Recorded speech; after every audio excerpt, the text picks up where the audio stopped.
we've interviewed so many enforcers in the NHL. Rob Ray being one of them, one of the bigger, most known enforcers. Joey Kosar, I've interviewed him over the years. Another guy that played for the Rangers. You played for the Rangers. That loved to fight. Ty Domi's another guy. I've known Domi for a long, long time. Very funny guy, but for a small guy, he knows how to pack a punch. Why is the NHL transitioning this? Why are they trying to take this? Has been a part of hockey for such a long time, and we're not seeing enough of it anymore. We're not seeing those enforcers anymore. We're not seeing fighting anymore, which has been a big part of the game for all these years. Yeah, it's a weird thing. So, what I advocate for is just kind of informed consent. Get the league to admit with all the other sports leagues that repetitive head trauma causes damage, and then treat these guys with respect and give them some treatment options, And so I've never advocated for taking fighting out of the game because, as you said, it's been the foundation of the game. And, when you get to the playoffs, you don't see as much fighting, but what you do see is over a 7-game series, you have to take that other team's will to play away. And it doesn't matter if you're down in game 2 by 4 goals, like you are still playing as hard as you can to the last whistle. Because it's 7 games, and that's never, ever going to change for one of the most coveted trophies on earth and one of the hardest to win over a 4-game or a 4-series, 7 games each series. So, hockey's a really tough sport. There's no out of bounds. You're moving at 35 miles an hour. Shit happens. And what you need to do is to be able to hold people accountable. So how do you hold somebody accountable on the ice that's maybe messing around with the wrong type of people? With the skill guys. Well, the way that you hold them accountable is you either, go after them and drop your gloves and beat them up, similar to like what, you used to do to a bully on the schoolyard. So I hope that it doesn't, completely, leave the game, because I think it's a nice tool to make sure that people behave themselves accordingly, and if they don't, then you either, address it with a fight, or, like what I used to do is you just go after their skilled guys and try to change the momentum of the game with either a fight or a hit. So yeah, you were talking about like what you went through after you retired with the CTE stuff, and the NHL has always been criticized for the way that they have handled it. We've heard it a lot with the NFL as well, a lot of ex-NFL players. So what are your thoughts to the way they've changed? Like, have they improved? Do you think they should do more with this program in the NHL right now? Yeah, like I said, they're the last league to admit a link, right? I mean, women's gymnastics have come out and admitted a link that they have a problem in cheerleading. Swimming has come out and said that, people have to watch out when they practice because their head's always down and people bump into each other. Soccer's come out. The NFL has come out. So, they're taking a pretty hard stance. Things have improved hockey-wise. So let's not talk about, the NHL, but let's talk about the age of hitting has gone up, so that repetitive head trauma, because you don't need a concussion to be subjected to the risk of neurodegenerative disease or these other things later on in life, right? It's this repetitive exposure to this trauma. So, the NHL is a big business. It's a big corporation. They're going to do their thing. And I've kind of left that life behind from 15 to 19. I was a pretty strong advocate. And now I just create businesses and opportunities for people to get better. Both NHL athletes and other people in other sports, executives, people that have been in car accidents, people that have fallen, because there really is nothing out there in the way of a curative treatment until you see these clinical trials going on with some of these pretty amazing substances. So just trying to use my platform to provide hope to concussion survivors all over the world that they have a tool to use now. We are talking to 9-year vet NHL winger Daniel Carcillo. Daniel, there's a guy in the NHL that everybody don't like, and his name's Tom Wilson. He's played for the Capitals his whole career, practically. I mean, he has been there his whole career, and he's probably the most hated player since, in the times of like the 90s, when you can point out guys like Ty Domi and Probert and all these other guys that we remember that were just big pains in the asses that love to cause trouble on the ice. You watch his game. What is it about his game that everybody hates? I think he's cleaned it up a little bit. I mean, he's been forced to over the last couple of years, but I think he would just take you know, a lot of liberties that he didn't necessarily need to take. I mean, he's a tough guy. He's really skilled.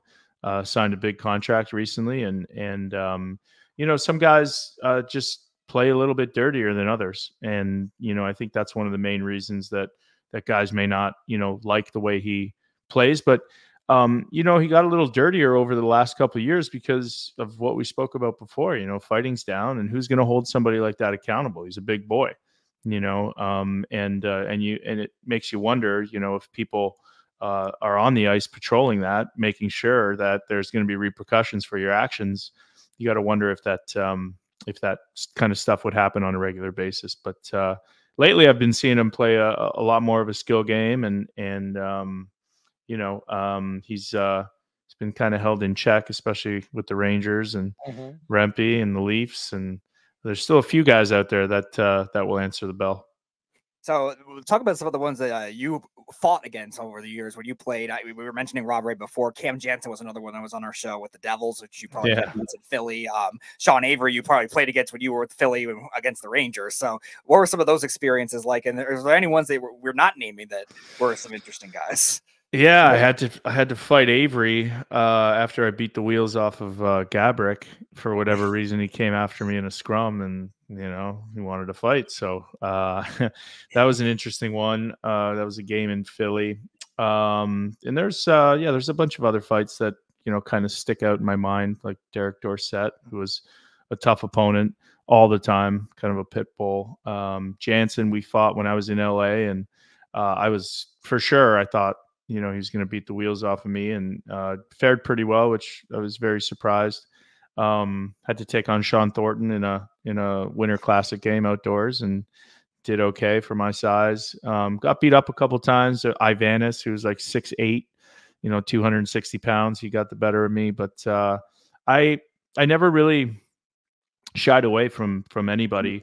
I really enjoyed, you know, the aspect of looking somebody in the eye, and you know, even if they were bigger than me, just, you know, kind of showing up. You know, I think that's what teammates respect, right? Is win or lose, you're going to show up, and you're going to stand up for what's right and for the team. Dan, for decades, these two players dominated the hockey world, and that's Sidney Crosby and Alexander Ovechkin. And they'll always be compared to one another because they were the two best players in the league for over a decade. When you look at both of them, you played against both of them. What is the differences between both of them, and who do you believe was the best player out of both of them you played against? Yeah, so I had a few training camps with Sid when I was in Pittsburgh. I mean, he was always just really, really difficult to play against. But you know, I think they both have their own, you know, different skill sets. They play the game, you know, a little bit different. But you know, Ovi with that setup on the left side is pretty impossible to stop. And you know, it's been cool to see them, you know, play against each other throughout the years. That rivalry is pretty special. But you know, I didn't get out against them too much. You know, I was pretty much lined up against the third and fourth line my whole career. But you know, what a treat it's been to watch them for almost a decade now, you know, and they still look young, or at least Sid maybe a little bit more than Ovi, but Ovi played a harder game, you know, so that's you know, a little bit of wear and tear is going to come with that type of game. You know what I love about Alexander Ovechkin is when he smiles and his teeth.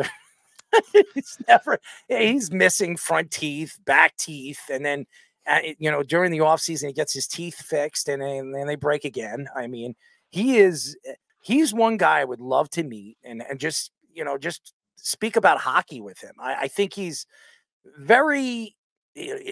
I've known Sid. I played against Sid when I was a kid. I played against him when he was 12 years old. So he talked a lot when we were kids, and I watch him play. And I've been to a game. I was close to the ice. I've seen him, you know, talk so much to some of the other opposing players that he's played against over the years. So I know how big of a pain in the ass he is. Ovechkin, he doesn't really speak. He really just, he tortures you. That's what he does. He hits hard. He beats you up. He's one of the best offensive defensive players you've ever seen. I mean, really, since Barry Trotz, he changed his game. He's really a unique individual. I don't think we'll ever see a player like him ever again. Yeah, he's I mean, he's a fun guy to watch. I mean, he's maybe he doesn't talk too much on the ice, but he's one of those guys like Mike Richards, just kind of lets his play do the talking. And he frustrates guys. Some guys stay silent and they frustrate you. Some guys yap and they frustrate you. Some guys get the calls from the refs and they frustrate you. But off the ice, he's a good dude. Like, a lot of fun to be around. And so is Sid. So yeah, it's like I said, it's been pretty cool to be able to play against them, be able to be in the same draft classes as one of them, and it's been nice to see them battling against each other. And unfortunately, the sweep happened and he got held to no points. But and he had a slow start to the season, Ovechkin, but he had a nice showing down the end.